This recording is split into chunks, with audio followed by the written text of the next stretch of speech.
Está, doutor Mário. Ora bem, breves palavras para saudar e cumprimentar todos os presentes que mais uma vez se dignaram a assistir a aos nossos encontros e às nossas apresentações dos vinhos. Hoje a nossa sessão será um bocado diferente, porque um dos produtores que estava destacado para falar hoje surgiu-lhe uma impossibilidade que ele não conseguiu resolver e não pode estar presente. Vamos ter que fazer isto de outra maneira. Pronto. É de facto a Quinta de Santa Eulália que nós hoje não podemos ver. Mas há maneiras de suprirmos esta falha. Nós não tivemos, fomos avisados na última da hora, não tivemos ocasião de arranjar uma substituição. Pedimos desculpa, mas a responsabilidade até nem é nossa.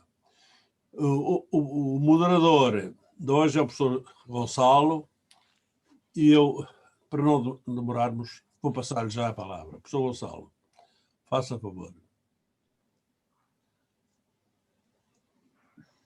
Muito obrigado, doutor Mário Correia. Caros colegas e amigos, boa tarde a todos. Vamos ter, como dizia o doutor Mário, uma sessão diferente, mas acho que vão gostar também bastante. E vamos começar já em grande, com uma conversa com o vinho, a quem tenho o especial prazer de apresentar o nosso próximo convidado, que é o professor doutor António Barros Cardoso, ilustre professor da Faculdade de Letras da Universidade do Porto e meu orientador de doutoramento. É muito difícil apresentar o professor Barros Cardoso em tão pouco tempo, mas vou fazer o meu melhor para lhe fazer a justiça e honra que ele merece. O professor António Barros Cardoso é professor auxiliar na Faculdade de Letras da Universidade do Porto, neste momento, numa condição não de vanguarda, mas de retaguarda, de uma reserva, está aposentado. Doutor em História pela Faculdade de Letras da Universidade do Porto, no plano da investigação histórica e no âmbito da história do Porto, tem-se dedicado a temáticas que vão da história do comércio vinícola, na cidade e na região, à história do urbanismo portuense, bem como as relações entre a cidade e a região de mercado do Douro, bem como a região de mercado do vinho verde e a região minhota. Tem como algumas das suas principais publicações Baco e Hermes, o Porto e o comércio interno e externo dos vinhos do Douro, 1700-1756, publicado pelo GEVID em 2013 em 2 volumes e que ganhou o prémio de investigação da Associação Internacional História e Civilización de la Vid y del Vino, La Rioja, Espanha. Tem também nótulas históricas sobre alguns afamados vinhos macios para além do Porto e variadíssimos artigos na revista Douro Estudos e Documentos, na Associação Portuguesa de História Económica e Social e em distintos congressos internacionais sobre história e civilização da cultura e da vinha e do vinho. Dizer que coordenou cientificamente o Grupo de Estudos de História da Viticultura e Vinho do Porto, integrou vários projetos financiados pela FCT, Porto e Douro, complementaridade intemporal, é presidente da direção da Associação Portuguesa de História da Vinha e do Vinho, a APVINGEVID, desde 2009, e tem, como todos sabemos, um vastíssimo e riquíssimo currículo ligado a estas temáticas. O professor António Barros Cardoso vai nos apresentar hoje uma conversa que se intitula, e já vamos a ela, Patrimónios Intangíveis na Região dos Vinhos Verdes. Meu caro professor, seja bem-vindo, é um habitué, mas seja sempre bem-vindo e muito obrigado pela sua presença e dignificação destas nossas conversas. Tenho o microfone ligado, mas vou ligar. Obrigado pelas suas palavras, não sei se totalmente merecidas, mas ficaram registadas. Se calhar não era necessário, porque toda a gente que está online neste momento conhece por variadíssimos motivos. De qualquer maneira, agradeço-lhe o introito, até porque parece que vamos ter mais tempo em função da ausência de um dos participantes nesta sessão. Eu ia-lhe pedir, como de resto tem sucedido, para partilhar a tela. Não sei se é o Gonçalo que permite essa partilha ou se tenho eu que clicar aqui em compartilhar a tela. Está Estou absolutamente à vontade? autorizado, Pronto, como então todos os presentes. Obrigado. vou tentar partilhar alguma coisa convosco, sobretudo para viajarmos em conjunto por esta magnífica região, e espero que isto funcione, porque às vezes eu próprio não estou muito habituado com isto e às vezes isto não resulta. Bom, vamos ver se toda a gente está a acompanhar aquilo que eu estou para aqui a fazer. Está? Muito Sim, bem. sim. Está? Muito bem. Pronto, então vamos dar início a esta nossa conversa, que eu gostava que fosse participada no final, mas parte sempre de uma apresentação e, portanto, é isso que eu vou tentar fazer. Patrimónios intangíveis na região dos Vinhos Verdes. Quando se fala de patrimónios intangíveis, todos sabem que falamos de paisagem, não é? Mas não só. Considero que paisagem, elementos da civilização material e museus, ou museu território, é uma questão que eu ponho com um ponto de interrogação. Tudo isto se inclui ou pode incluir-se nos patrimónios intangíveis. O mais conhecido é, indiscutivelmente, a paisagem, isto é, considera-se como intangível o património paisagístico das regiões vinheteiras. No entanto, os elementos da civilização material, que há pouco, ou melhor, que mais adiante tentarei mostrar, que se encontram em museus, e a questão dos museus, dos núcleos museológicos, leva-nos a falar da possibilidade do Museu Território, que adianto já para mim é, digamos, aquilo que deveria nortear quem se interessa por estas questões do património em regiões vinheteiras, mas de qualquer maneira, para lá chegar é preciso começar por falar da paisagem. E os sistemas de condução da vide na região dos vinhos verdes, como em qualquer outra região vitícola, definem essa mesma paisagem. E a forma ancestral que nós conhecemos na região é a oveira que marca e continua a marcar, curiosamente, em determinados lugares, a paisagem vitícola da região dos Vinhos Verdes. Como é que ela surgiu? Uma explicação muito breve. Depois de abandonado o sistema de mergulhia que veio nesta imagem, em que a vinha nascia quase como um relevado, e quando se chegava à altura de se fazer a poda, como está aí ilustrado nesta imagem, então nessa altura era necessário fazer a tal mergulhia, isto é, colmatar as plantas que eventualmente tivessem morrido, mergulhando uma das hastes na terra, deixando-a enraizar e depois cortando-a, dando origem a uma nova planta. Era um sistema usado na Idade Média, mesmo na época moderna, e em alguns lugares ainda hoje se pratica, mas as ovelhas ou enforcado foram a resposta de substituição a este método ancestral de cultivo da vinha. Esta vinha medieval não era armada, não tinha sistema de condução. As ovelhas são um sistema de condução que foi usado na região dos Vinhos Verdes para dar resposta à ausência desta mergulhia. E porquê? Porque, de facto, as exigências alimentares numa área de elevada densidade populacional, como é todo o norte de Portugal, onde se insere esta região, obrigavam à libertação do interior dos campos, da parte central dos campos, para outras culturas. E é por isso que se utiliza este sistema da ovelha. E ela acaba por moldar, esta vinha de enforcado, acaba por moldar a paisagem na região do Entre Douro e Minho, que é, como sabem, maioritariamente ocupada pela região dos Vinhos Verdes, ou que ocupa boa parte da região dos Vinhos Verdes. Aqui temos uma fotografia que ilustra bem isso. Reparem que nesta estrada está, de um lado, a vinha tradicional em oveiras, com os respectivos tutores. O campo no interior está liberto para outras culturas, mas se repararem na parte fronteira temos já uma vinha armada de acordo com as normas da modernidade, isto é, uma vinha em cordão, como agora se diz, e que contrasta precisamente com esta paisagem tradicional. Outra forma de resolver o problema da libertação do centro dos campos, na região dos vinhos verdes, foi através da ramada. As ramadas que eram à volta dos campos, que podem ter uma altura maior ou menor. Por exemplo, na região de Viana, ainda há hoje ramadas muito baixas, precisamente cercando os campos, mas é evidente que a evolução da viticultura na região não se compadece com estes modelos ancestrais. No entanto, eles são um património que não se deve, na minha opinião, perder completamente.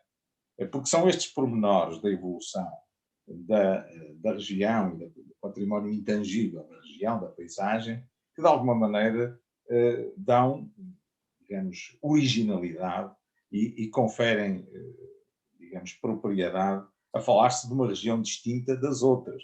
Bem, sei que não é apenas este um elemento distintivo, os próprios vinhos são diferentes, mas a paisagem também é importante seja olhada, porque senão resumimos tudo, enfim, a experimentação de provas de vinhos e pouco mais.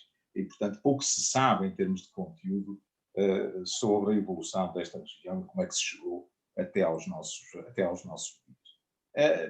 Esta vinha, aliás, acabou por ser transformada ou evoluir para o arjoado. O arjoado que, no fundo, esta é uma fotografia da Quinta da Arvoredo, em Penafiel, que não está datada, mas não é difícil verificar que deve ser do início do século XX, pelo menos.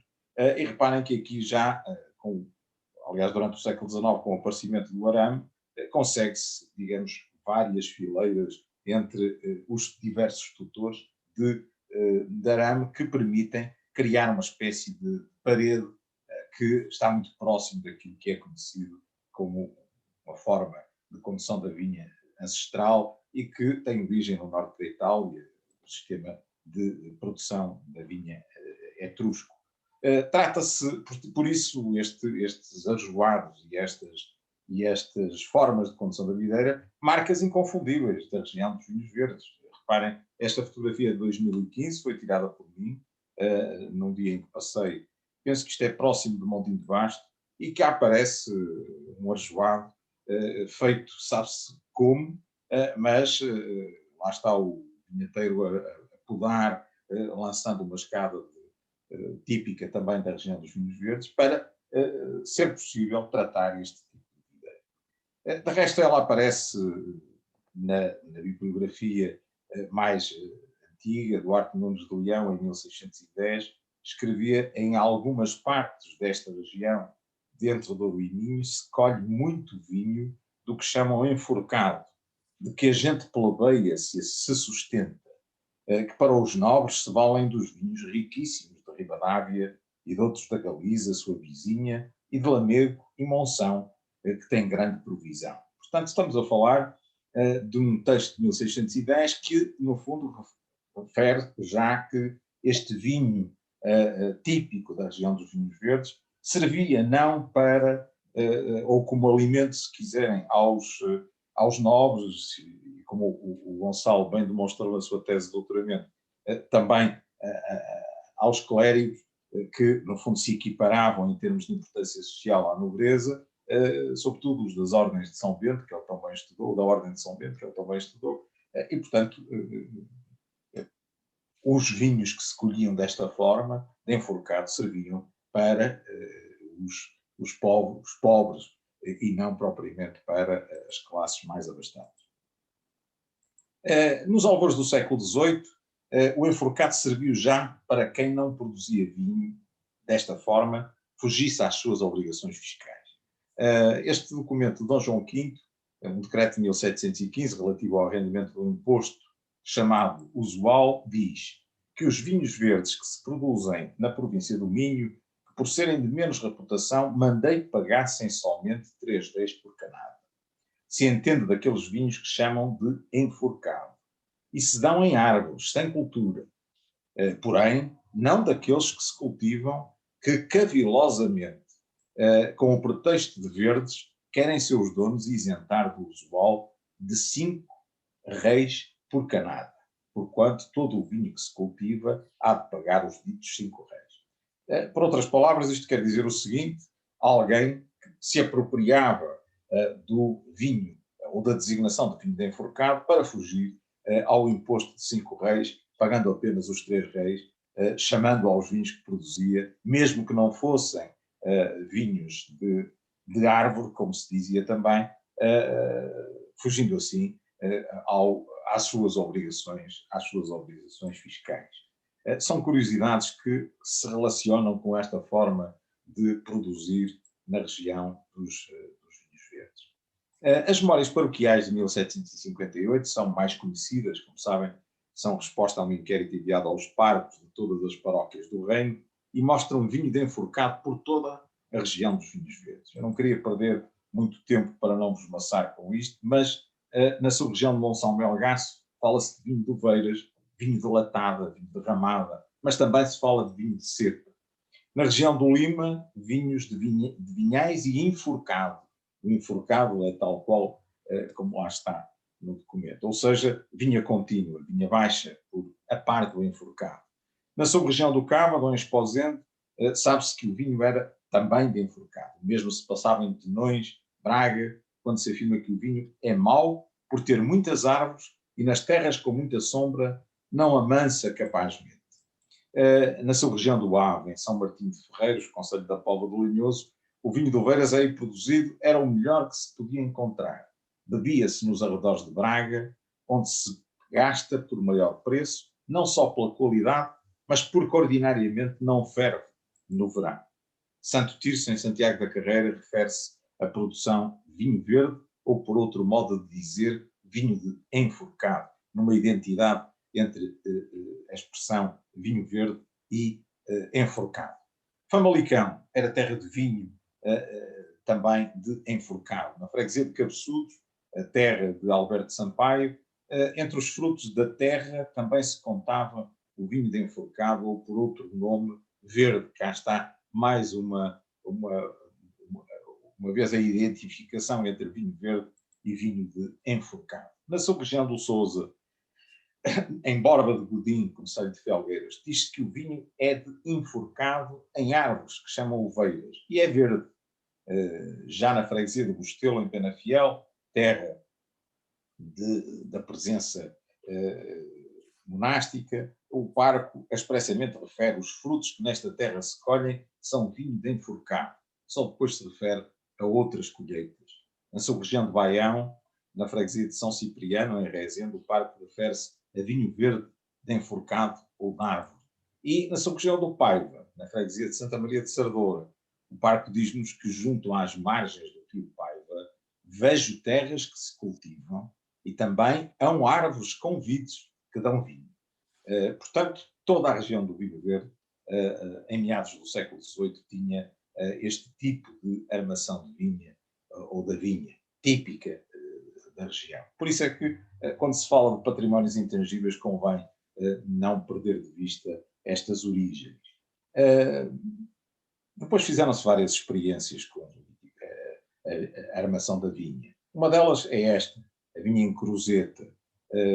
São fotografias dos vinhedos da Brejoeira. Não resultou de forma substantiva, evoluiu-se para outros sistemas de condução mais modernos, e hoje conhecemos bem, nomeadamente aquele criado, que já se falou aqui, criado pelo professor Rogério de Castro, e que tem o nome de Lis, vinha conduzida dessa forma. Mas, voltando aos patrimónios intangíveis, na região dos vinhos verdes, não é difícil encontrarmos este tipo de armação da vinha, a ramada, forma de armação também típica da região dos vinhos verdes. É evidente que não se pode produzir hoje em extensão com este tipo de armação da vinha. No entanto, conviria que não se destruísse este tipo de patrimónios intangíveis, porque são a identidade ainda da região. Pelo menos deixar alguma coisa que continue a identificar a região sob este ponto de vista do património intangível. A Vila Beatriz, em Santo Emilião, na Póvoa do Lanhoso, reparem que trata-se de uma área de produção vitícola, as vinhas estão aqui escondidas, e são quase um prolongamento do jardim, mas ainda ficaram alguns espaços que são utilizados para outras finalidades que não a cultura da vinha. Aliás, foram sempre espaços de outras culturas. Hoje temos também paisagens completamente renovadas do ponto de vista da implantação da vinha, como é o caso desta vinha em Famalicão, na Casa de Compostela, na freguesia de Requião.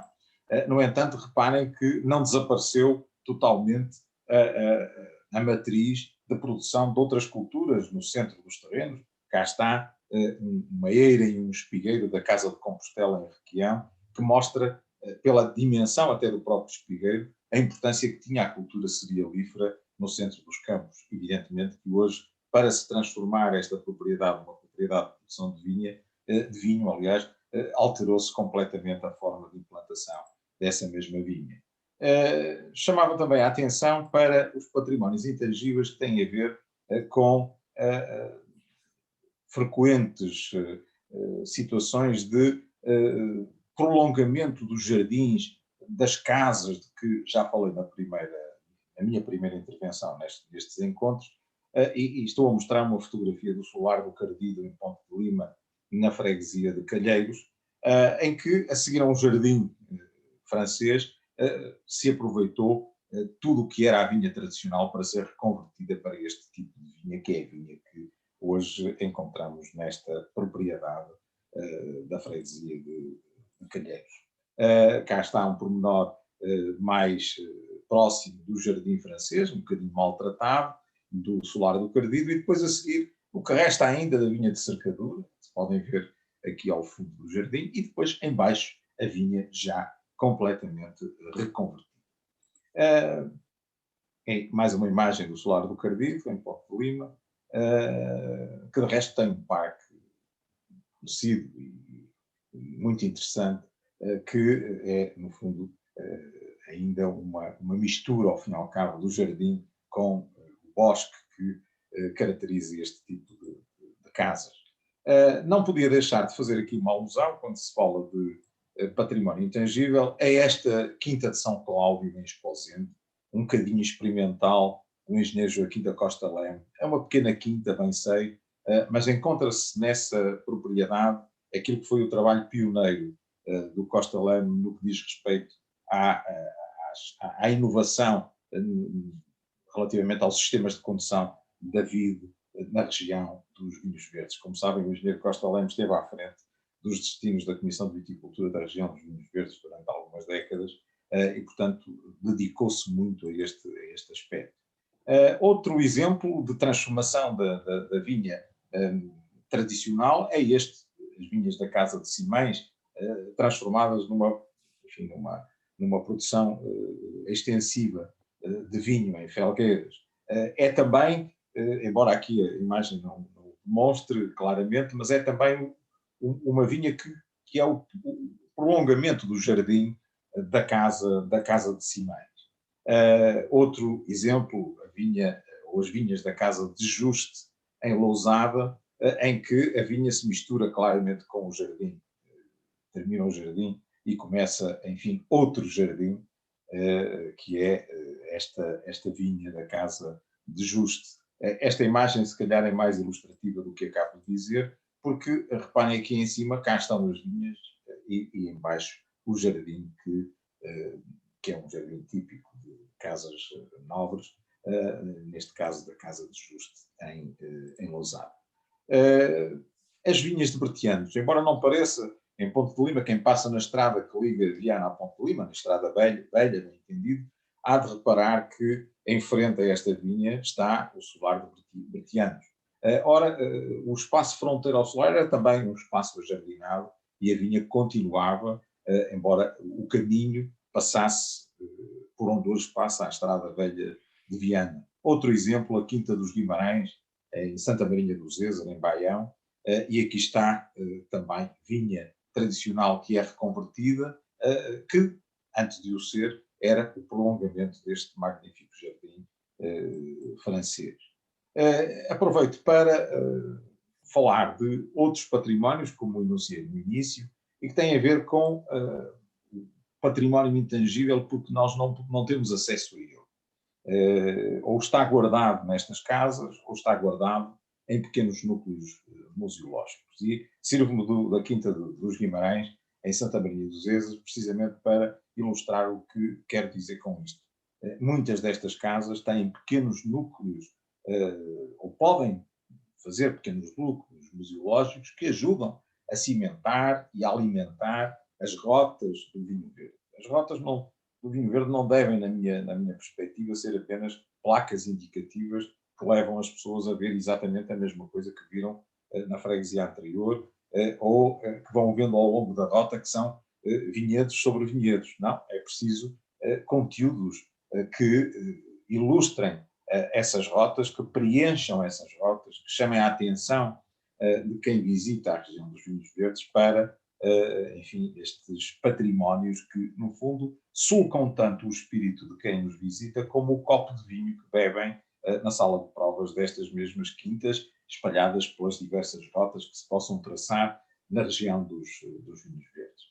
Eu trouxe o exemplo da Quinta dos Guimarães porque conheço relativamente bem o conteúdo deste museu, como conheço deste pequeno museu ou deste pequeno armazém, digamos assim, de peças, como conheço de muitas outras quintas na região dos vinhos verdes. Esta é outra peça, um relance da Casa dos Guimarães. Alguns núcleos museológicos já estão mais ou menos organizados, como é o caso do Museu de Fermentões em Guimarães, que merece uma visita. É um pequeno museu que está fechado, só por especial favor é que vão abrir a porta, mas reparem, contém peças tão interessantes como estas que estou a mostrar e que têm a ver com aquilo que disse no início desta minha intervenção. Para se pulverizar na vinha em Arjão, numa videira argelada, é preciso usar este tipo de instrumentos em altura para poder chegar às folhas lá no alto. Não é? Isto não se encontra noutras regiões onde a vinha é armada naturalmente de maneira diferente. De resto, este pequeno museu tem, ou deve-se muito àquilo que foi o espólio deste tanoeiro, o António Dias Pereira, que está aqui nesta imagem a trabalhar, e algumas destas peças, que nomeadamente a que tinha na mão, continua exposta no Museu de Fermentões, esta enxó. Como tudo o resto que está aqui, a forma de trabalhar deste autêntico artesão está por lá bem ilustrado. Embora, claro, uma exposição um pouco anárquica como esta que vem aqui, mas tem peças tão interessantes como esta, portinholas de cubas, escadas típicas da região dos vinhos verdes, com a respectiva cesta que evitava, enfim, subir e descer a escada para se colher as uvas lá no alto. Portanto, são tudo testemunhos, e não resisto a mostrar-vos este, que é o que mais me impressiona deste museu, que são unhas de cortar uvas. Pelo que me informaram, isto são dedeiras que as senhoras que cortavam as uvas na vindima usavam para não se magoarem. E usavam simultaneamente isto que aqui está dito como tesouras de cortar uvas, mais parece um pudão do que propriamente uma tesoura, mas era com este tipo de instrumentos que se fazia a vindima, pelo menos naquela área de Fermentões em Guimarães. Claro, depois tem outras peças que estão aqui documentadas, que são típicas da região dos vinhos verdes, desde o fuso do lagar mais antigo, alguns expostos noutros museus, até ao típico carro de bois. Não resisto também a mostrar-vos as ancoretas, que são no fundo, e volto ao texto de Duarte Nunes de Leão, são no fundo aquilo que transportava o vinho dos pobres, o vinho que se consumia nos campos de cultivo, não apenas para quem cultivava a vinha, mas para quem fazia outro tipo de tarefas na terra ou nos campos. Não é? Era nestas pequenas ancoretas que se levava os vinhos. Há aqui uma coleção interessantíssima de ancoretas neste museu de Fermentões. E claro, a tradicional cabaça, que, enfim, esta é mais vulgar aparecer nestes núcleos museológicos. Como disse há pouco que era preciso fazer museu-território, referia-me precisamente à construção destes pequenos núcleos museológicos em cada uma das propriedades. Esta intervenção pode parecer um pouco desconexa, mas tem a ver com isto, tem a ver com a sensibilização para quem nos ouve ligado a estas questões do vinho verde e quem é proprietário na região, para não desperdiçar este tipo de instrumentos que servem para construir esses pequenos núcleos museológicos ao longo de toda a região. Volto a repetir, são eles que podem alimentar com sucesso as tais rotas do vinho verde.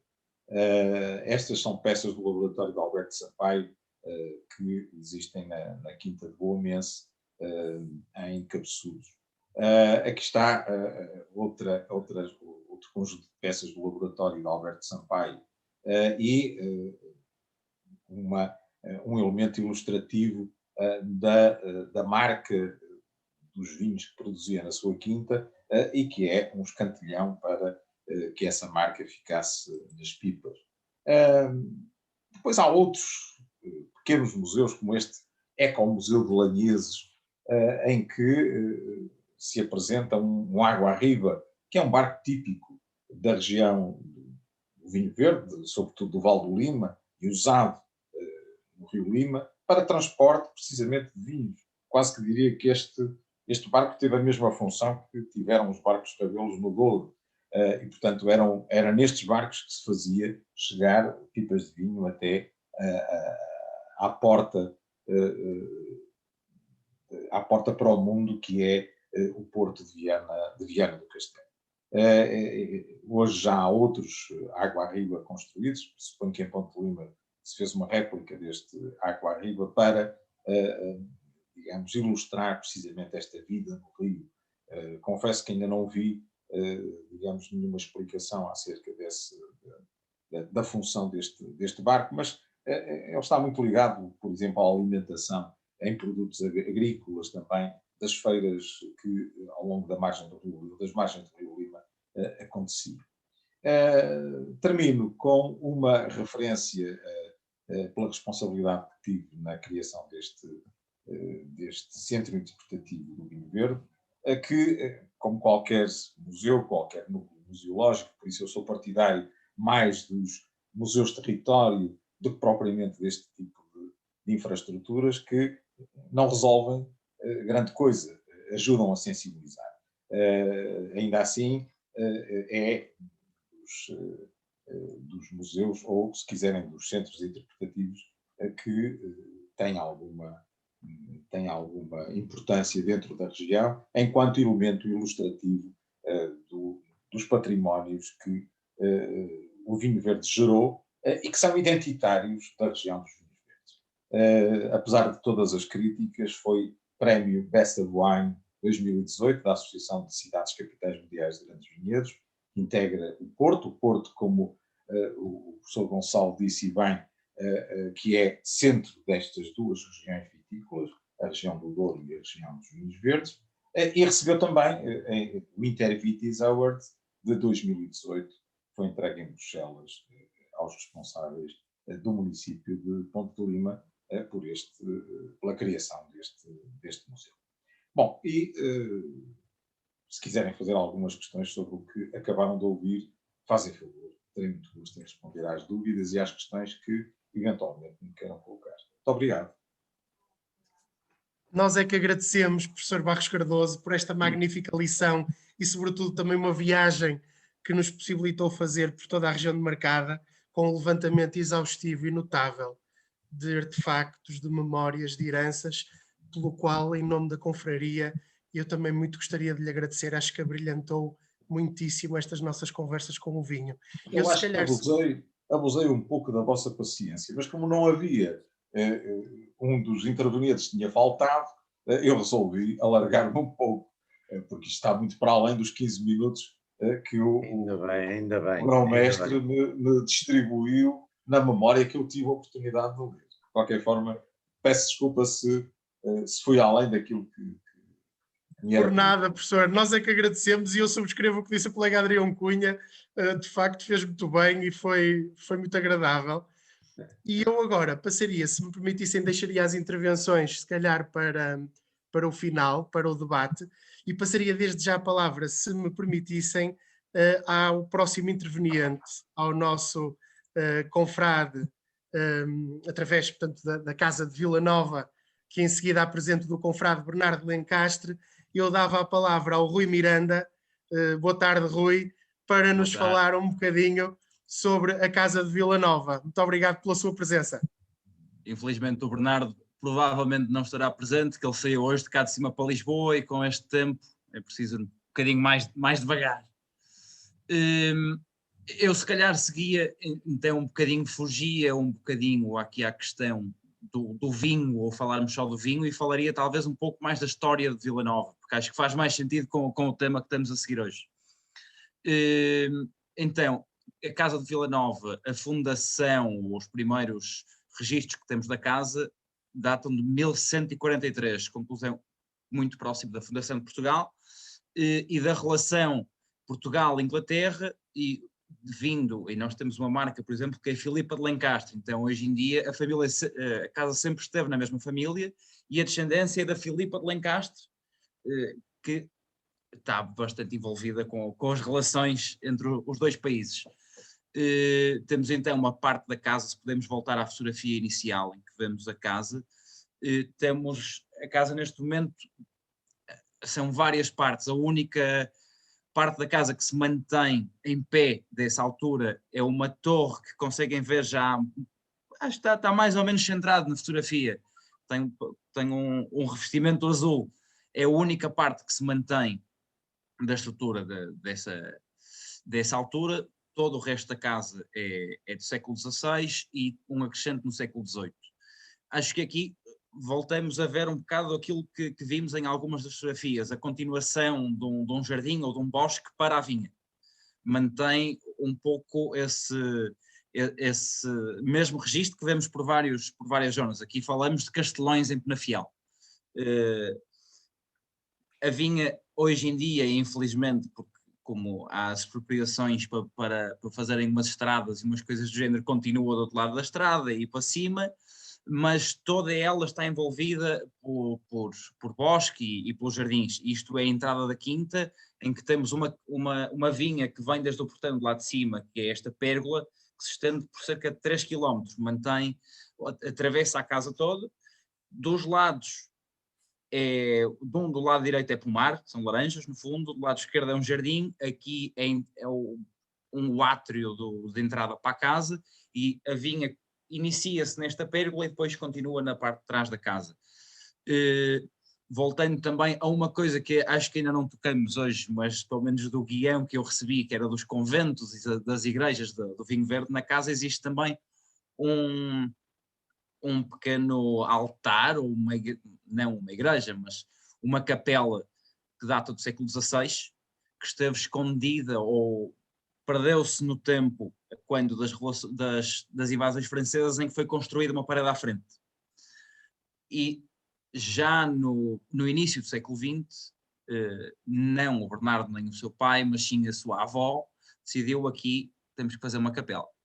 E quando começam ou iniciam as obras para a criação da capela, começam a trabalhar essa parede e encontram um altar já feito, mais humilde, não tem talha dourada, é todo em madeira, mas é um altar do século XVI que se perdeu no tempo durante uns tempos e foi reencontrado no início do século XX e continua hoje em dia preservado, e é um pouco da história também da casa e da família.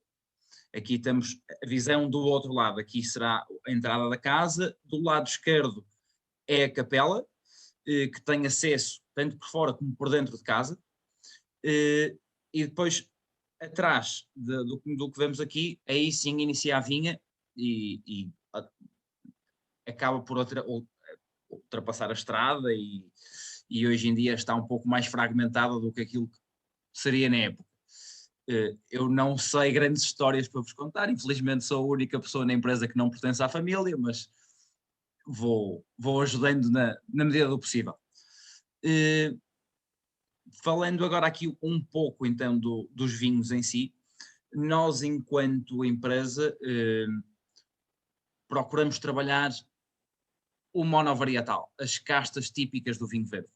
temos um vinho e apenas um, que é um blend, de Fernão Pires e Loureiro, que é este que temos na imagem. Para além deste, trabalhamos sempre monovarietais. O Loureiro, o Alvarinho, o Asal, o Avesso, as castas que à exceção do Alvarinho, que é uma questão para outras discussões, são mais comuns na nossa região, é aquilo que nós trabalhamos mais e procuramos, acima de tudo, o nosso foco é principalmente em mercados de exportação. Um pouco também levar não só o vinho verde com a ideia de blend que existe muitas vezes e é por isso que nós muitas vezes somos reconhecidos, é pelo vinho verde, pelo gás, pelo açúcar. Infelizmente existe um pouco essa percepção em muitos mercados. Nós procuramos exatamente o contrário, ir com os monovarietais, com vinhos com mais potencial de guarda, com outra elegância, os vinhos que nós todos conhecemos, mas que muitas vezes noutros mercados não são esses vinhos que são consumidos ou que são mais, de forma mais comum apresentados ao consumidor. Tem aqui um bom caso neste momento, nós fomos agora à Inglaterra, conseguimos colocar numa cadeia de supermercados com bastante expressão em Inglaterra, um loureiro monovarietal que foi capa do folheto de Páscoa para a segunda maior cadeia de supermercados em Inglaterra, e acho que a projeção e o nosso objetivo muitas vezes é a projeção das castas que são por vezes até difíceis de pronunciar para muitos dos mercados, dar-lhes um pouco mais de destaque e fugirmos um pouco à ideia não tradicional, infelizmente é essa que existe, mas tentamos sempre trabalhar as castas e dar o relevo que elas merecem. Podemos então mudar. Já agora, se quiserem, eu mostro-vos o rótulo, não diz Vila Nova, mas está aqui do lado. A marca é um pouco estranha, chama-se Mimo Moutinho, mas aqui está ela, com loureiro em destaque, e diz a flagship grape turned into the Branco of Portugal. Basicamente, diz uma uva de bandeira transformada no branco de Portugal. Julgo que isto tem algum impacto e é aquilo que nós procuramos muitas vezes também fazer este tipo de trabalho, não só ir com o vinho verde e só a marca, aqui a marca é um pouco mais secundária, até porque é esta parte aqui em cima que mal se lê, que está com uma fonte diferente, mas a apresentação da casta em si, e eu julgo que a procura dos monovarietais de vinho verde tem aumentado e tende a aumentar com o tempo, para além do Alvarinho. O Alvarinho já tem uma posição mais consolidada em todos os mercados. O Loureiro e o Avesso e o Asal merecem tanto ou mais. Desculpa para desligar aqui a chamada. Julgo que merecem tanto ou mais, ou mesmo destaque que o Alvarinho e que todas elas. Acho que todas as castas nós não podemos, ou pelo menos na nossa opinião, não há nenhuma que mereça ou que seja apenas a única que deve ser destacada, porque todas elas são diferentes e aí está, voltamos, o nosso património não está preso a uma casta em específico, mas sim à diversidade que nós temos e àquilo que nós podemos apresentar. E é isso que nós temos procurado fazer. Neste momento também estamos a fazer alguma plantação de vinha, recuperando algumas castas que eu sinceramente a maior parte delas eu não as conheço, teria que ser o António Sousa, que é o enólogo, a falar delas, mas que foram um pouco esquecidas também na região, que é o Engana Rapaz, o Esgana Cão e algumas, são os nomes que eu me lembro, mas castas que foram caindo um pouco em desuso, nós estamos a replantá-las de forma a tentar novamente dar-lhes alguma, revitalizar coisas que se perderam no tempo, basicamente. E esta é um bocado a nossa filosofia enquanto empresa, talvez seja um pouco diferente de alguns players que nós temos no mercado, mas acho que se fizermos todos o mesmo também não tem piada, não é? Então tentamos sempre ir, como eu disse, pelo monovarietal, a termos a tradição aliada à inovação. Eu tenho 35 anos, sou dos mais novos da empresa, mas também o mais velho tem 40, por isso temos que olhar para as coisas com olhos diferentes e com horizontes mais alargados, e é isso que nós procuramos. dando sempre e trazendo mais o valor acrescentado e mais valias à região. Falando dos vinhos em específico, como eu disse, o primeiro é um blend de Loureiro e Fernão Pires, no qual nós procuramos emular um pouco para mercados de exportação, mais uma vez, como eu falei no início, a ideia do vinho verde, que muitas vezes é percepcionada, de ser um vinho leve, muito fácil, do pouco de gás, então nós tentamos emular isso, mas reduzindo ao máximo o gás que temos que usar, temos apenas um pouco para ser reconhecido como vinho verde por vezes e não um monovarietal, mas sempre ter um toque de mais complexidade, de um pouco mais de estrutura, de elegância. Depois nos monovarietais, eu selecionei aqui os dois principais, o Loureiro e o Alvarinho, que são provavelmente os dois que nós também mais comercializamos. O Loureiro, por incrível que pareça, nos últimos 2 anos, e especialmente durante este período em que estamos todos fechados em casa e todos nós encarnamos o nosso melhor Marques Mendes na SIC Notícias com livros atrás, tem crescido e temos tido cada vez mais interesse e mais pedidos por Loureiro e por outras castas como o Asal e o Avesso também. O Alvarinho mantém a sua posição, mas já não é só o Alvarinho. Depois, no último vinho que eu selecionei aqui, é a nossa produção mais pequena, aqui é um Avesso 100%, em que nós tentamos também demonstrar, nós temos um Avesso monovarietal normal, colheita 2020 neste momento.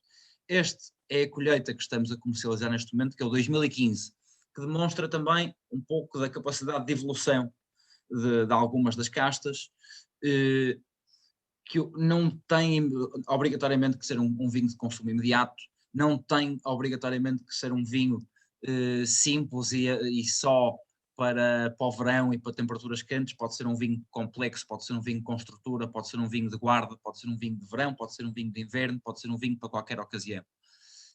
E no nosso portfólio nós tentamos abranger todo o espectro do consumidor e dos tipos de consumo que existem à volta do mundo e também em Portugal. Se quiserem que eu agora toque mais algum ou que desenvolva mais algum dos assuntos, estejam à vontade com perguntas. Eu hoje fugi um pouco à conversa do vinho e das quantidades e o que é que usamos e o que é que não usamos, porque julgo que faz mais sentido no tom em que estamos hoje. Completamente, Rui. Captaste muito bem aqui o cerne central da sessão, que é o património cultural da região, e agradeço-te imenso também. Acho que foi muito interessante também percebermos um pouco mais do que Vila Nova é e representa também na nossa região. Muito obrigado. Nada, obrigado eu. Antes de passarmos para o debate, Dr. Mário Correia, temos então aqui uma surpresa, não é? É a sua intervenção. É a sua intervenção. Eu pedi ao Gonçalo para preencher este passo que nos leva até ao fim com uma das suas investigações. Vão gostar, vão ver. Força. Muito obrigado, Grão-Mestre. Espero que sim. É uma investigação muito simples e despretensiosa, mas que me pareceu que fazia muito sentido numa sessão como esta, que tem como cerne e como elemento realmente agregador de toda ela o património da região. O que é que eu vou aqui fazer? Vou representar um pouco as quintas que hoje ostentam na sua marca uma herança monástica.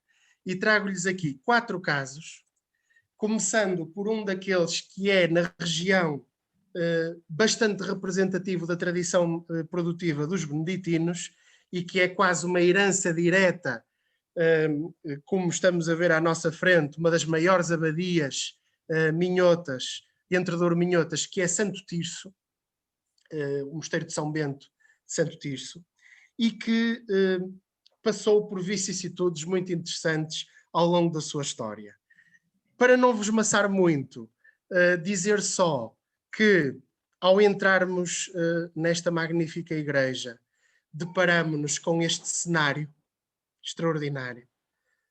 O Barroco Nacional, naquele altar-mor, absolutamente carregado de símbolos, como, por exemplo, as colunas salomónicas bordejadas de videiras, a mostrar exatamente a importância, a sacralidade da cultura da vinha e do vinho, não só na ordem beneditina, mas também no Mosteiro de Santo Tirso, que é indiscutivelmente um dos maiores detentores de vinha e produtores da atual região demarcada durante os últimos 1000 anos. E uma reportagem interessantíssima na revista Panorama, do número 19 de fevereiro de 1944, a revista, portanto, como sabem, uma revista de turismo, de património, que foi lançada por António Ferro, pelo Secretariado da Propaganda Nacional, e aqui nos é dito Santo Tirso e a sua incomparável paisagem.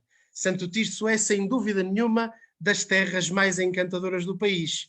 Toda a extensão de verdura que de um lado ao outro do Ave e a nossa vista alcança é das mais surpreendentes que conhecemos. Prende, extasia-nos mesmo, todo esse panorama magnífico, todo esse cenário bucólico, rico de cor, onde o verde quente e voluptuoso da paisagem contrasta com o azul cinzento das águas do rio, as ínsulas recolhidas e verdejantes onde as árvores frondosas se debruçam, formando verdadeiros recantos de sonho e poesia. E fim de citação do texto da revista Panorama. Ora, Santo Tirso é uma fundação do final do século X, de uma mulher extraordinária, que é Dona Unisco Budinich, e isto numa época em que as mulheres desempenham na história do território portucalense, depois português, um papel notável.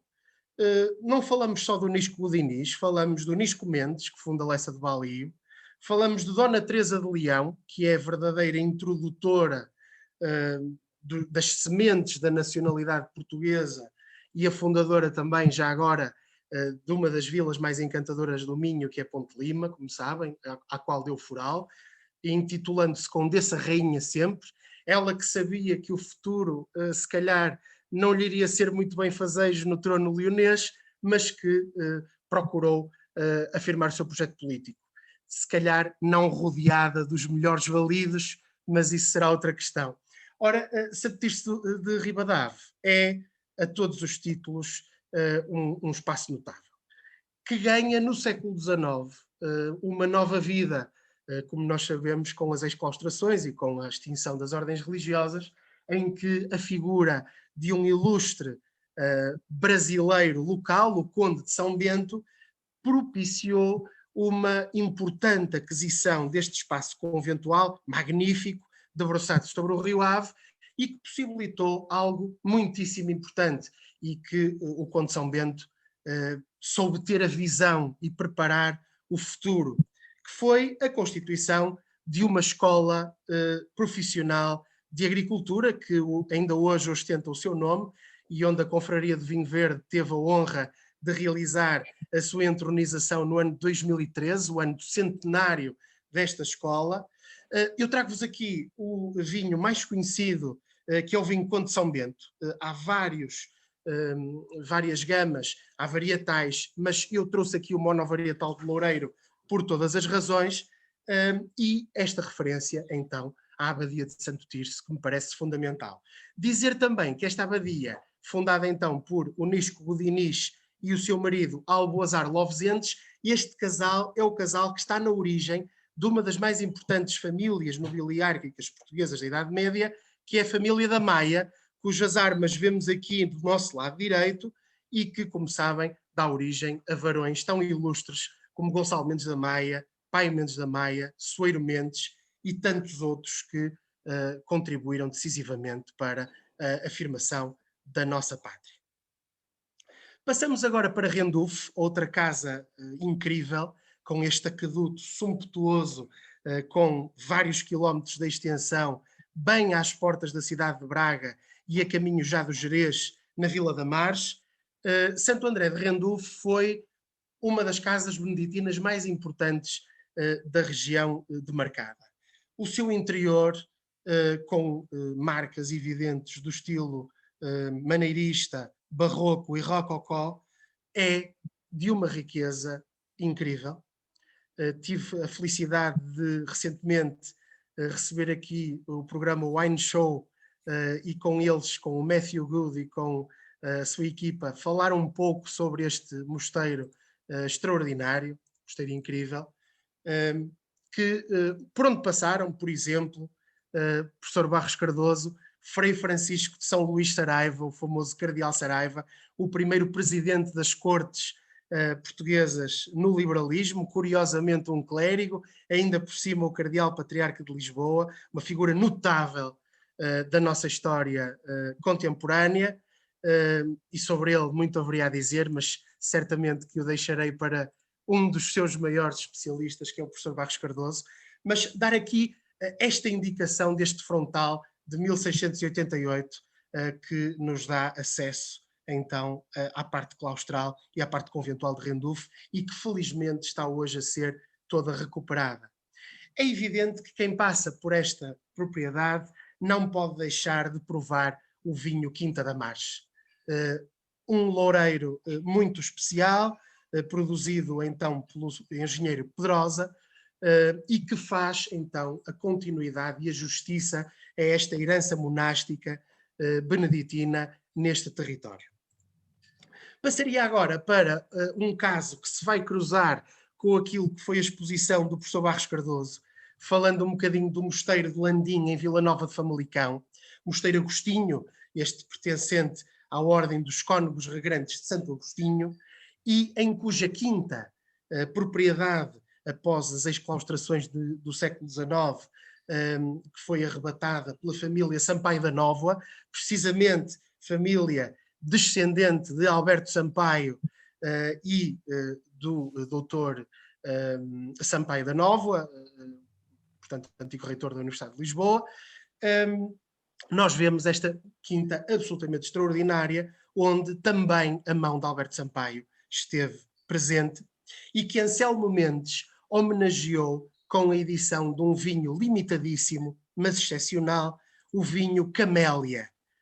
Um vinho extraordinário. Eu creio que não se tem feito nos últimos anos, mas posso dizer, e creio que aqui vários também tivemos a ocasião de o provar, e é de facto um vinho extraordinário, floral, apaixonante, aquele que Anselmo Mendes procurou fazer precisamente para homenagear Alberto Sampaio e, deixem-me falar-vos, porque me parece também muito justo dizer, também homenagear Maria Adelaide Sampaio da Nóvoa, que fez a recolha do receituário dos monges de Landim e que há bem pouco tempo atrás foi em boa hora republicado pela doutora Isabel Maria Fernandes, diretora do Paço dos Duques de Bragança, Castelo de Guimarães e Museu Alberto Sampaio, numa edição notável que eu convido todos os presentes a conhecer, Receitas da Casa do Mosteiro de Landim, primeira metade do século XX.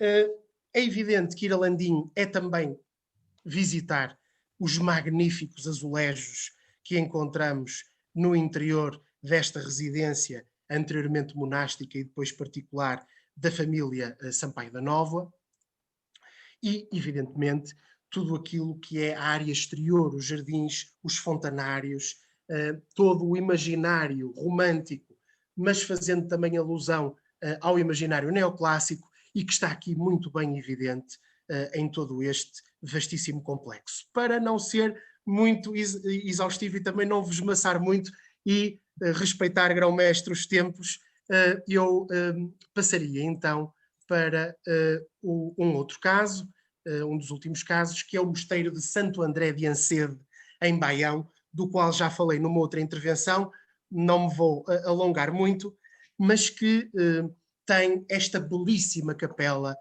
de Nosso Senhor do Bom Despacho, a partir da qual e em torno da qual se desenvolveu todo um complexo arquitetónico e artístico de uma dimensão e de uma envergadura que eu convido todos os presentes a visitar também. Sobre isso darei notas brevemente, um outro projeto que aí está na calha.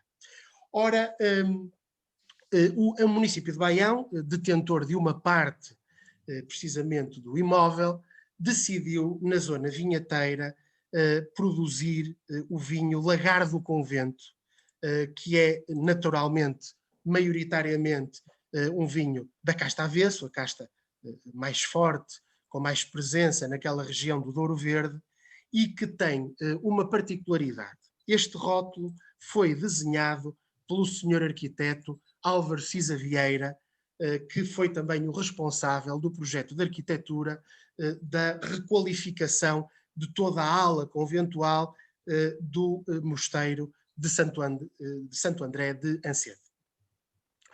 Este é o interior da igreja, portanto da igreja conventual, a qual também vale uma visita por este diálogo que existe entre o românico e depois, mais tarde, o renascentista e o barroco, e tardo-barroco, mas, se me permitem, uma peça que está na sacristia e que é imperdível, que é este tríptico do pintor flamengo Jos van Cleef, e que é uma peça extraordinária da nossa história da arte, que hoje sabemos, ele foi encomendado pela Igreja Paroquial de Campelo, que pertencia precisamente ao padroado do Mosteiro de Santo André de Ancede, e que faz aqui justamente homenagem a vários santos relacionados com a Ordem dos Cónegos Regerantes de Santo Agostinho. Desde logo, Santo André, São Bartolomeu e, naturalmente, também o próprio Santo Agostinho. Ora, nós sabemos que esta peça está ligada à feitoria portuguesa de Antuérpia, cuja imagem vemos ali, portanto, do lado direito, e ao negócio vitivinícola e ao comércio vitivinícola. Foi com os proventos da venda dos vinhos que o Abade de Ancede, como os estudos do professor Amândio Barros mostram, para a Idade Média, mas depois também na época moderna, e com o privilégio de vizinhança do Porto que este abade naturalmente tinha e que lhe dava muitas prerrogativas, foi possível colocar vinhos verdes, mas também maduros, usando as designações atuais, o que quer que isto signifique, e eu confesso que tenho aqui outras ideias sobre isto, mas isso daria outra conversa. Naturalmente, uma produção vitivinícola que foi exportada desde cedo para o norte da Europa e que atesta aquilo que o Rui há bocadinho dizia, as nossas ligações ancestrais com o norte da Europa, com a Inglaterra, com os Países Baixos também. Dizer-vos também que Ancede tem um magnífico centro interpretativo da vinha e do vinho, que vale uma visita, tem peças absolutamente extraordinárias e um programa museológico também interessante, iniciado pela Carla Stockler e depois continuado também por outros colegas, e é de facto um repositório das memórias do antigo ao contemporâneo, sem esquecer as obras que o Barão de Ancede no século XIX também aqui realizou, e não poderia deixar de terminar esta sessão com o meu, permitam-me dizer assim, o meu mosteiro de Rafóis do Lima, porque pertence ao nosso Instituto Politécnico de Viana do Castelo, onde temos a nossa Escola Superior Agrária, um convento da Ordem dos Cónegos Regrantes de Santo Agostinho também, e que, como sabem, onde se ensina hoje superiormente viticultura, enologia, outros cursos de agricultura, mas que é um complexo que vale a pena visitar.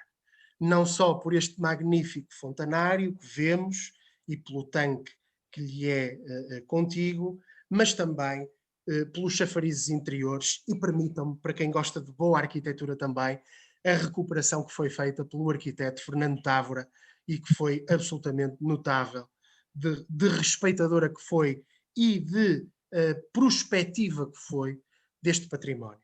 Ora, é evidente que essa visita tem que passar por dois sítios. Tem que passar por este magnífico refeitório, onde era lida o Evangelho, também vemos ali naquele púlpito, e que tem, ao fundo, uma obra, imaginem, de Rafael Sanzio, é verdade, o grande pintor da Renascença, Rafael Sanzio, que está representado no Vaticano, como sabemos, em várias obras, e que, precisamente, Rafóis do Lima guarda também este tesouro, mas, sobretudo, e se calhar não tão conhecido, estas duas peças que estão na igreja do mosteiro. Este milagre eucarístico, ou milagre da mula, que aqui está e que foi estudado pelo colega José Velho Dantas, e também, e porque já não temos muito tempo, mas eu depois posso-vos disponibilizar o PowerPoint sem problema nenhum e fica também gravado na internet, Santo António livrando o pai da forca, peças notáveis. Como nós sabemos, o Santo António está profundamente ligado à Ordem dos Cónegos Errantes de Santo Agostinho, porquanto ele estudou em São Vicente de Fora, que foi inicialmente de Fundação Agostinho, antes daquela grandiosa e sumptuosa refundação filipina, já no século XVI, que todos conhecemos, mas que, efetivamente, deixa aqui também uma memória desta grande figura, deste grande reformador da Igreja Católica no século XIII, juntamente com São Francisco de Assis, do qual foi grande colaborador, acabando com as vindimas que a cada ano se fazem na Escola Superior Agrária, precisamente em setembro, com um trabalho colaborativo dos alunos, dos professores e da comunidade, e que é ainda hoje um elemento que potencia muito a riqueza do Concelho de Ponte Lima e de toda esta vasta região que serve. E, meus amigos, para não os maçar mais, daria então por concluída esta intervenção breve e abriria agora espaço para todas as questões, todos os comentários que entendam por bem fazer. Muito obrigado. Intervenção breve, mas brilhante. Professor Gonçalo, fala para o mestre agora. Eu agradeço-lhe muito a sua intervenção, foi fantástico. Brilhante. Faço minhas as palavras do professor Adrião.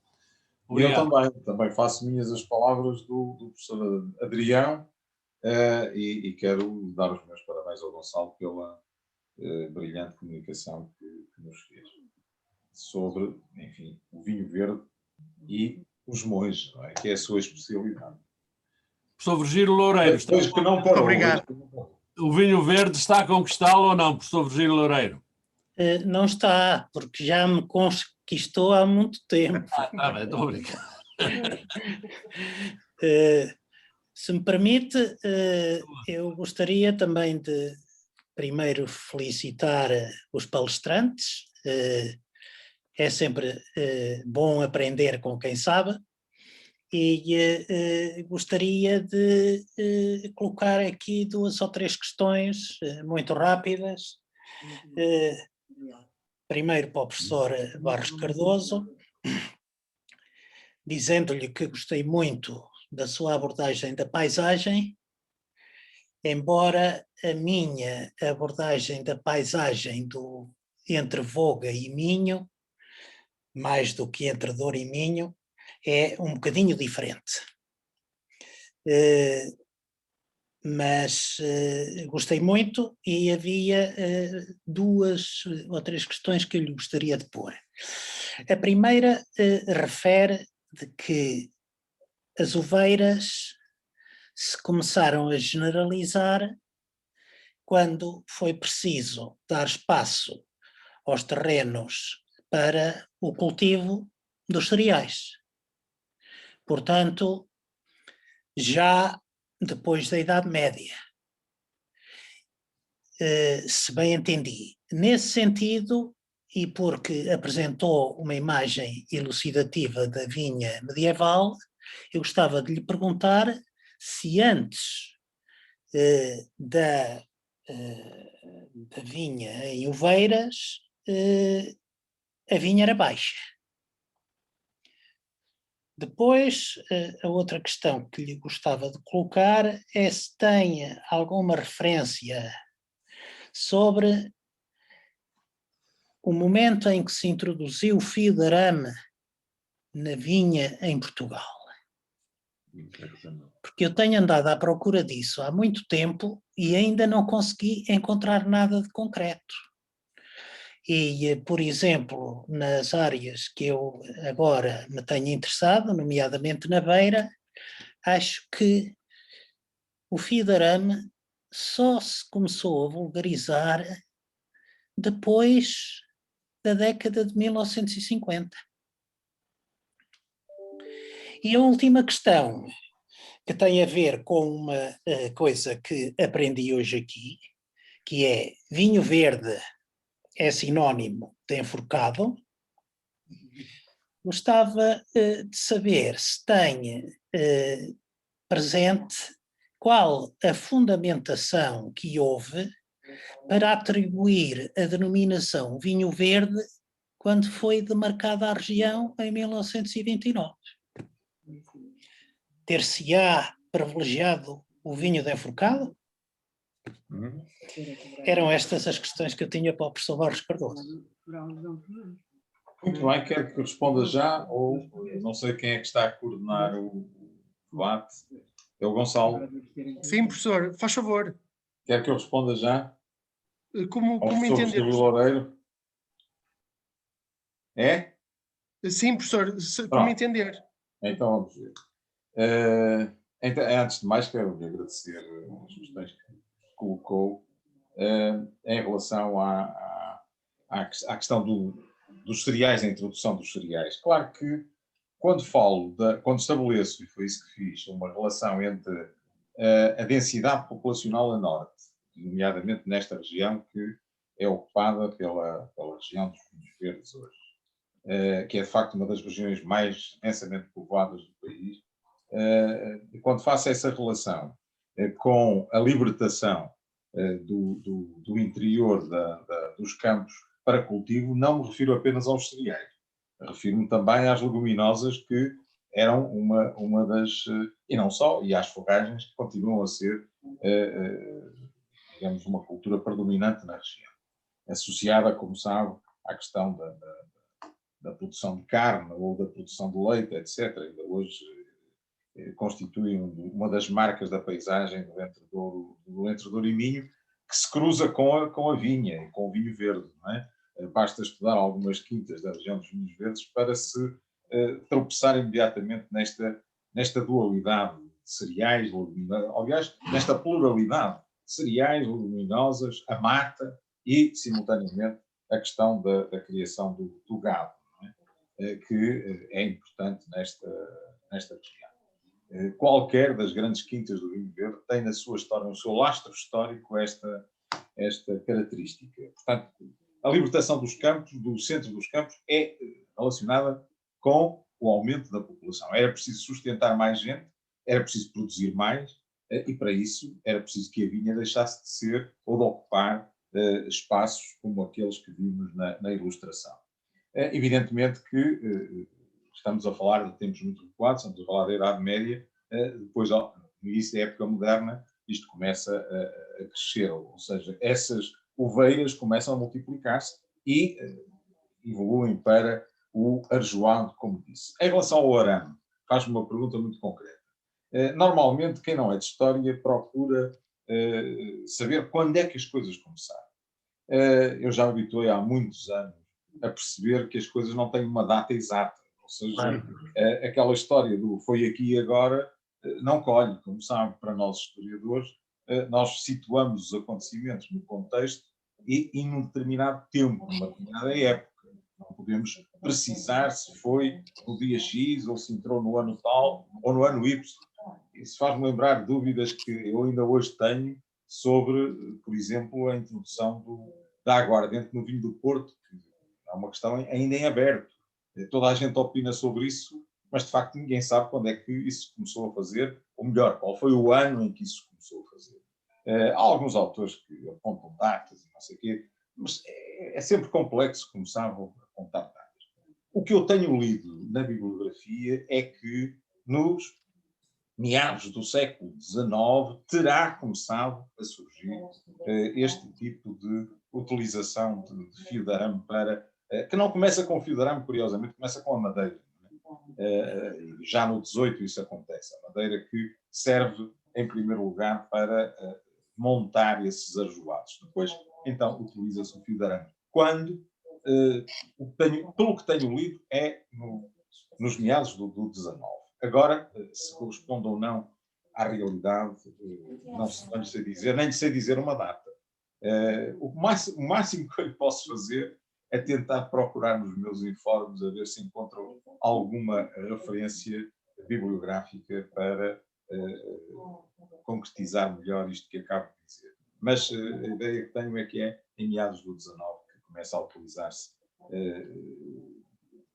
o arame. Muitas vezes utilizava-se até quando os telefones são introduzidos, mais tarde, utiliza-se o fio que não era não era útil aos telefones, ou que já estava fora do interesse que os telefones tinham para usar para fazer este tipo de montagens. De resto, a minha experiência, eu tenho algumas fotografias que não mostrei aqui, mas tenho algumas fotografias muito curiosas, porque até elásticos serviam e servem para produzir ajoados em determinadas áreas da região dos vinhos verdes, ou seja, tudo aquilo que pudesse conduzir a vide, que é uma trepadeira, obviamente que as populações locais serviam-se disso. Mas não lhe posso garantir que seja neste ano ou naquele ano que começa a surgir o arame sistematicamente para produzir o arjoado. Colocou uma outra questão que tem a ver com a vinha baixa, não é? Suponho eu. Sim, se a vinha baixa... É claro que havia. Aliás, as citações que eu não sei se esteve todo o tempo na sessão, mas as citações que eu fiz das memórias paroquiais deixam subentender a existência da vinha baixa e a coexistência da vinha baixa com os arjões e as uveiras, como é evidente, que de resto ainda coexistem no nosso tempo, não é? As populações rurais têm, de facto, essa tendência para... É claro que hoje as grandes quintas, como está demonstrado, refizeram os seus vinhedos, não é? Replantaram completamente os seus vinhedos. Estou-me a lembrar, por exemplo, da Quinta do Tamariz, em que, nos anos 40 do século passado, se refez completamente a vinha, não é? Quem conseguir ver fotografias dessa quinta no século passado ficará completamente atónito com aquilo que lhe mostram. Porquê? Porque são ramadas e ramadas de videira, portanto a vinha era toda armada, ou quase toda armada em ramada, ou então em vinho ao alto, que também acontecia. Claro que depois isso é completamente alterado, e mais tarde, nos anos 80, nova alteração se verificou com o aproveitamento do programa Vitis, depois da nossa adesão à Comunidade Europeia, que levou a uma transformação completa, como o Sr. Professor sabe, da forma de armar a vinha na região dos vinhos verdes. Penso que, não sei se respondi a todas as questões que me colocou, penso que sim. Havia a questão se tem ideia de qual foi a razão por apelidarem de vinho verde a denominação de origem. Pois, sim. Bom, como vê, há uma identidade, não sei se volto às memórias paroquiais, há uma identificação entre vinho de árvores e vinho verde. Agora, a designação vinho verde continua a ser um mistério. Ela aparece associada a essa forma de condução da vida. E a razão terá que ver com a dificuldade na maturação da uva, como calcula, que num arjoado ou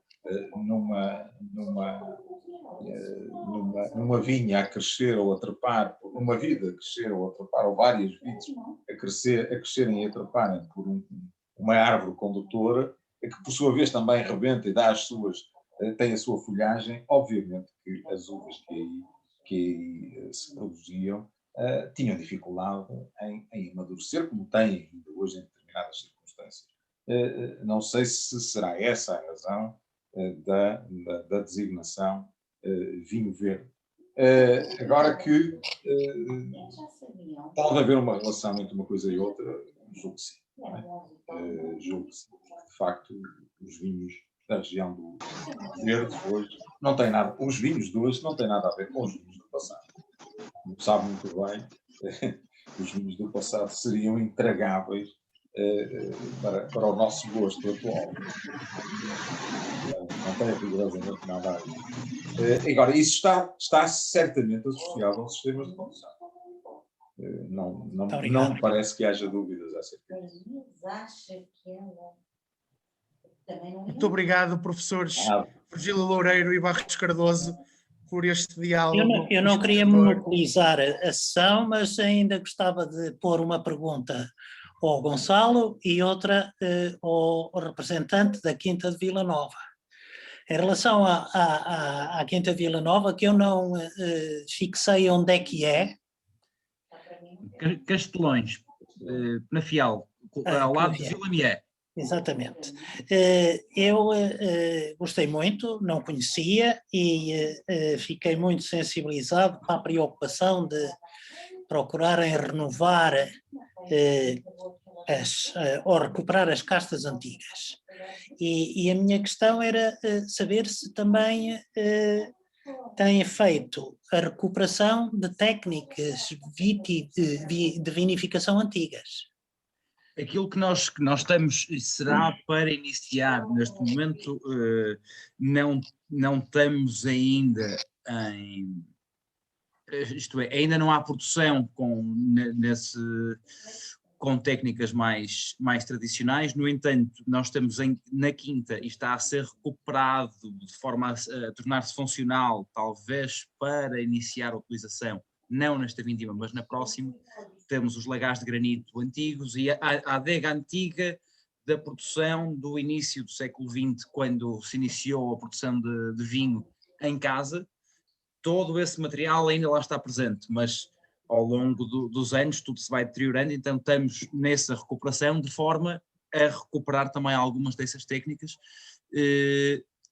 criando mais aí uma vocação para produções mais pequenas também, porque a capacidade produtiva será menor e nós, graças a Deus, já temos exigência de ter uma capacidade produtiva substancial. Sim, senhora. Muito obrigada. Para o doutor Gonçalo, eu também tinha uma questão, se me permitem. Portanto, de facto, o património ou a herança dos monges no Entredouro e Minho é absolutamente avassaladora. Imagino que tenha referido apenas alguns exemplos, porque eu acho que era quase a região toda por conta dos monges.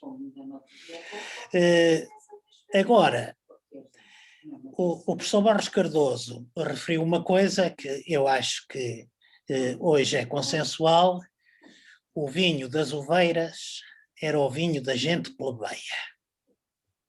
E, portanto, a outra gente não bebia o vinho verde. Beberia outro, incluindo os frades. Todos sabemos que eles davam-se ao trabalho de mandar vinho do Douro para beber no Entredouro e Minho. Mas eu gostava de lhe perguntar se também produziram in loco vinhos que não fossem verdes. E se conhece alguns, se eram brancos, se eram claretes, se eram tintes, porque isso para mim de facto é um tema que me interessa muito. Professor, esta questão dava para nós estarmos aqui a conversar muito tempo, mas vou tentar ser o mais conciso possível e desde já muito obrigado pela sua fabulosa questão. O grande problema, e eu penso que se calhar quando se olha para a história da região, às vezes não a olhamos na plenitude, e eu também gostei muito da sua expressão entre Minho e Voga, porque de facto a região também se estende, como sabemos, para sul do próprio Douro, apesar de classicamente nós dizermos entre Douro e Minho, não é? Nomeadamente na zona de Valdecambra, Oliveira das Meias, como também aqui já falamos nestas conversas. Mas de facto o que acontece é que os sistemas de viticultura e a forma como eles promoveram de facto plantações e criações vitivinícolas e enológicas diferentes geraram na mesma região vinhos verdes e maduros. E os termos que hoje utilizamos, de verde e de maduro, são absolutamente anacrónicos em parte, se olharmos para trás. Porque nós hoje dizemos que os vinhos maduros, que são exclusivos da região do Douro, da região do Alentejo, etc. Ora, nós tínhamos na região de mercado do vinho verde, não é? Vinhos maduros. E como é que tínhamos? Pelo sistema de condução. Pela vinha, naturalmente, mais baixa, mais exposta ao sol, mais arejada, não com aquelas bujudas, como o professor Barros Cardoso referiu, árvores, ovelhas de enforcado, e, portanto, paredes exatamente, muito maior dificuldade, não é? E aí sim tínhamos vinhos verdes e vinhos ácidos e vinhos difíceis e que criavam problemas às pessoas e que provavelmente a gente humilde beberia porque a manutenção da própria estrutura era muito mais empírica, era deixar no fundo a vinha crescer pelas árvores e efetivamente não havia a ciência que depois os mosteiros tiveram de fazer conduções diferentes, ramadas, etc., e que permitiram, dentro desta região de vinhos verdes, fazer também vinhos maduros. E eu dou aqui 3 ou 4 exemplos. Em Monção, com os alvarinhos, a partir do século XVIII, quando eles começam a afirmar-se de uma forma plena, porque, como sabemos até aí, e os vinhos que o Conde Aurora fala e que os memorialistas falam, que são os primeiros vinhos exportados, não eram brancos, a maioria deles, como nós sabemos, não é? Exatamente. Aliás, John Croft refere-se nas memórias dos vinhos portugueses aos Red Portuguese da zona de Viana e da zona de Val do Lima e de Val do Minho, correspondentes às feitorias de Viana do Lima e mais para cima também na zona de Monção. Portanto, de facto, nós temos aqui muito mais complexidade do que aquilo que possamos pensar. E a mesma coisa acontece tanto no Val do Lima como na zona de Basto e na zona de Amarante, onde os vinhos também eram maduros pela forma como eram produzidos e feitos e pelo resultado que era de facto excelente. Portanto, quando nós hoje dizemos que há uma mudança na região dos vinhos verdes só a partir da CEE e do programa Vitis e da reconversão das vinhas, não é verdade. Claro que Essa não. revolução já aconteceu muitos séculos antes, no século XVII, no século XVIII, no século XIX, precisamente com as instituições religiosas.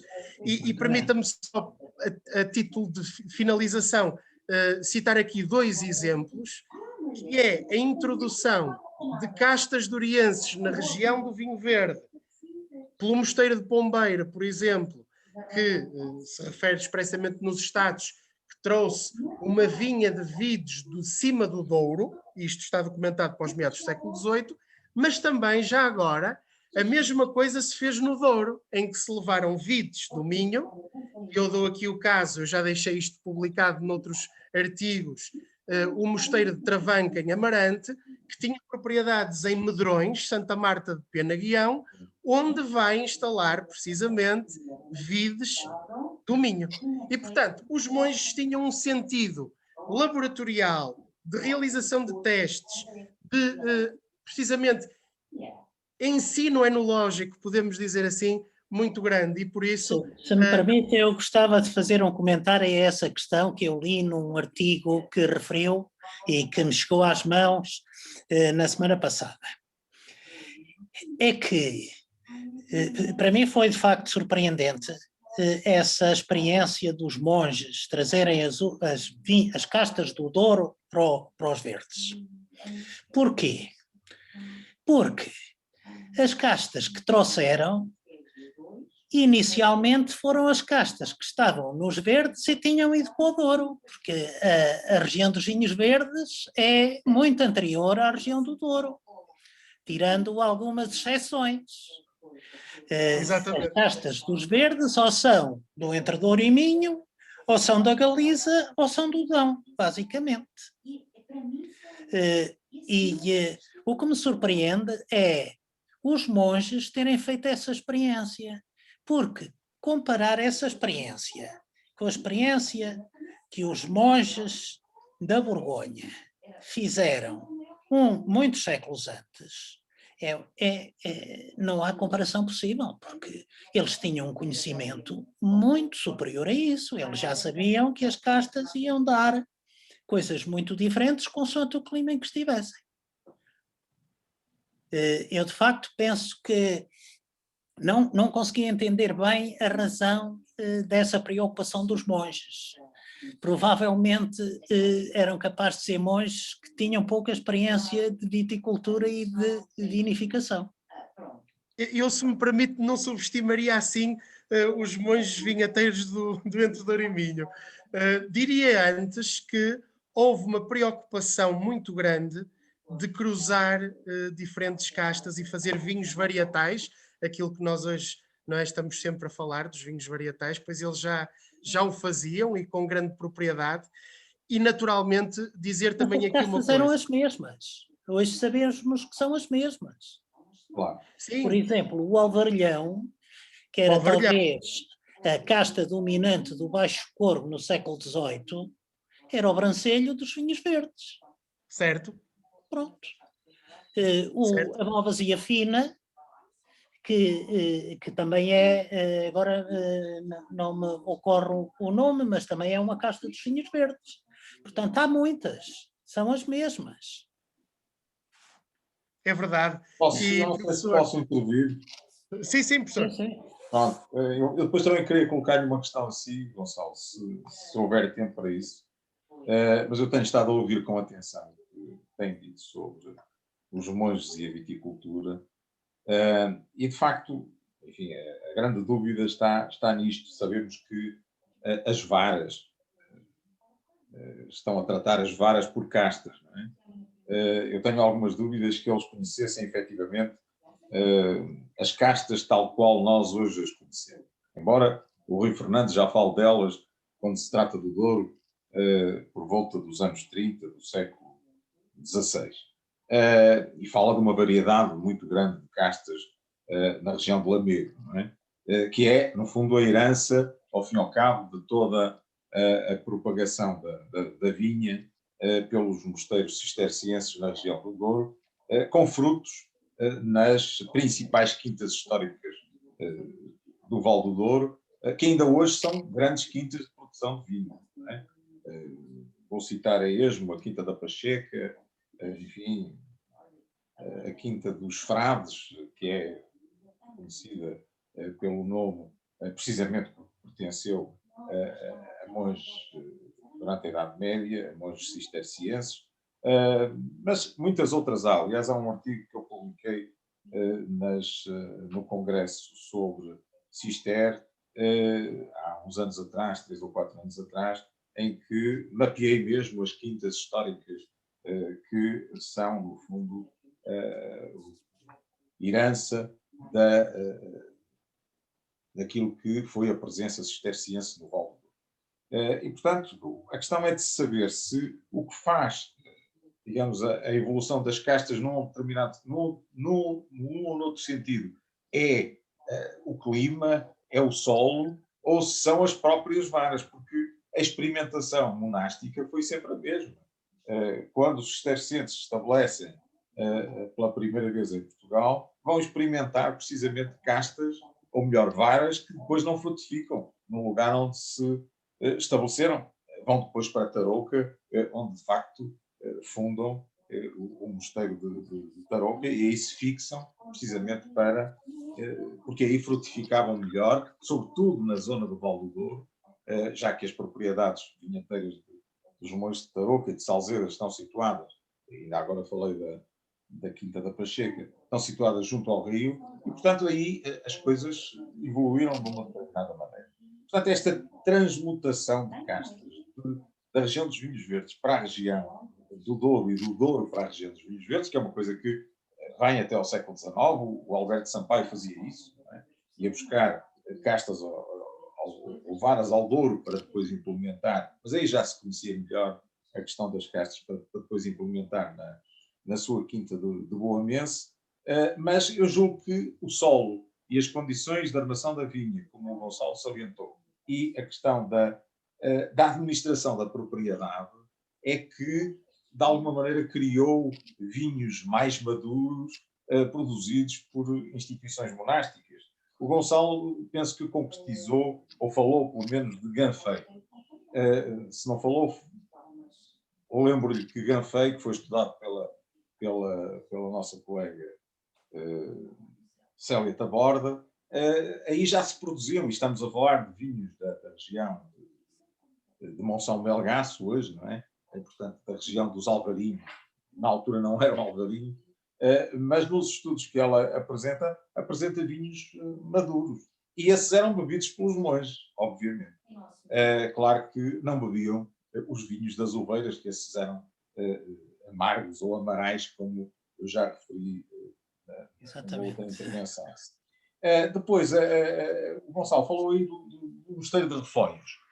E o mosteiro de Refóios, eu recordo-me de ter visto uma planta do mosteiro de Refóios, suponho que tenho guardado numa base de dados qualquer, em que, não sei datá-la, não me recordo qual é a data, mas penso que é do século XVII ou XVIII, e nessa planta há uma distinção, isto em relação à administração da propriedade. A propriedade monástica era mais extensiva, não é? Nem toda ela estava plantada de vinha, nem pouco mais ou menos, como todos sabem, mas havia outras culturas que serviam as populações que colonizavam essas terras, não é? E, portanto, trabalhavam, ao fim e ao cabo, pagando a sua renda, o seu foro anual ao mosteiro, que não era sempre em vinho. Também havia foros em vinho, mas não era obrigatoriamente em vinho. Embora o vinho fizesse quase sempre parte dos foros desde a Idade Média.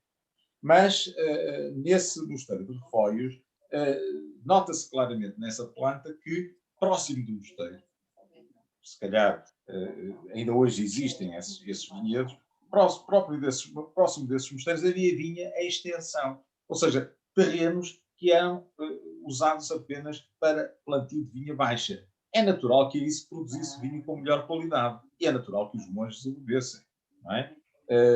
Portanto, quer Ganfei, quer Refóios, parece-me que produziam vinhos de alguma qualidade capazes de serem bebidos. Agora, o que não há dúvidas é que os vinhos amarais ou os vinhos de enforcado ou os vinhos, se quiserem, produzidos pelos sistemas tradicionais na região dos vinhos verdes, ou mais tradicionais na região dos vinhos verdes, esses não eram consumidos pelos monges nem pelos nobres, pelo contrário, iam buscar os maduros ao Douro e, como o Duarte Nunes de Leão refere, em 1610 iam buscar a outras regiões vinícolas onde... Essa é para mim a questão mais intrigante. O Duarte Nunes de Leão dá a entender que a aristocracia e a igreja bebia vinhos de fora da região. Claro. Nem todos os mosteiros. Eu dou o exemplo do Ganfei, porque este eu tenho a certeza que consumiam vinho produzido lá, porque era vinho muito próximo dos gostos da burguesia, não, da nobreza e da nobreza monástica, se assim se pode dizer. Exato. É do vinho que eu gosto, é do vinho que eu gosto também. Eu só queria fazer uma pergunta ao Gonçalo, que me deixou aqui ligado. Claro que esta discussão estaríamos aqui para falar disto. Tem a ver com o seguinte: o Gonçalo falou aí, quando falou do abade de Ancedo e do mosteiro de Ancedo, falou do privilégio da vizinhança. Eu nunca vi nenhum documento em que se fale da concessão do privilégio da vizinhança ao abade de Ancedo.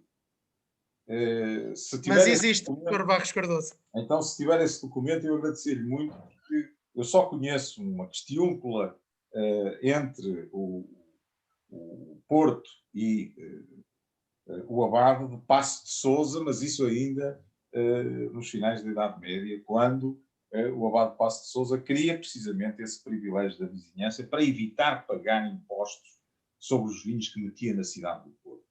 Porque o privilégio da vizinhança era concedido aos moradores na cidade que eram proprietários noutras áreas do norte do país ou até de outras regiões do país. E quando queriam meter na sua cidade, na cidade onde eram residentes, no caso concreto o Porto, os seus vinhos, nessa altura, não pagavam impostos sobre uma pequena quantidade de vinhos. Por isso estavam inscritos no livro de Cotelo, ou dos Cotelos, da Câmara do Porto, que de resto deve conhecer, onde se isentavam e estão nomeadas as pessoas ponto por ponto.